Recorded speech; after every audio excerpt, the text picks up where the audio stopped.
Penguin Audio presents Harvesting the Heart by Jodi Picoult. Read by Cassandra Campbell. Prologue. Paige.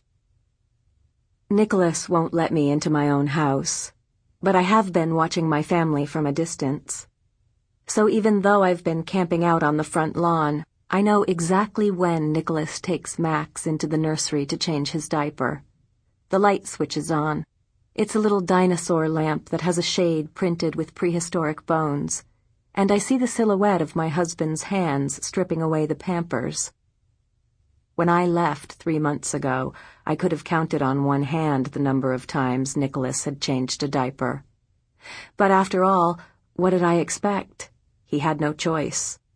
Nicholas has always been a master at emergency situations.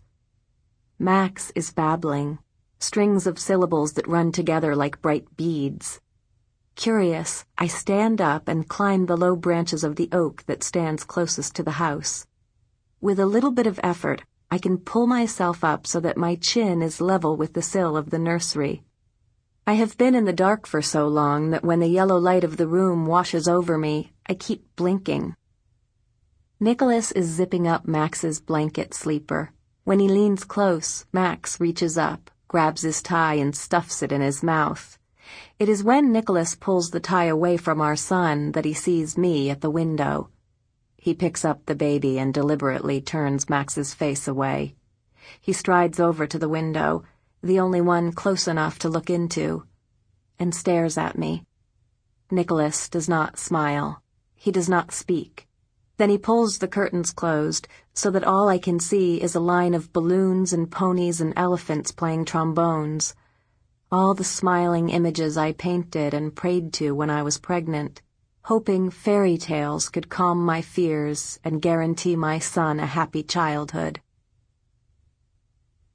On this night when the moon is so white and heavy that I cannot sleep without fearing I will be crushed, I remember the dream that led me to my missing mother.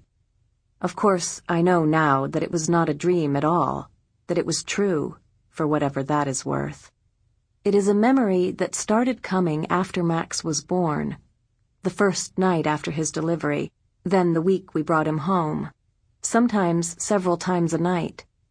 More often than not, I would be picturing this memory when Max awakened, demanding to be fed or changed or taken care of, and I am embarrassed to say that for many weeks I did not see the connection. The watermarks on the ceiling of my mother's kitchen were pale and pink and shaped like purebred horses. "There," my mother would say, pointing over our heads as she held me on her lap. "Can you see the nose, the braided tail?" We called each other's attention to our horses daily. At breakfast, while my mother unloaded the dishwasher, I'd sit on the Formica countertop and pretend the fine china chime of bowl against mug was a series of magical hoofbeats.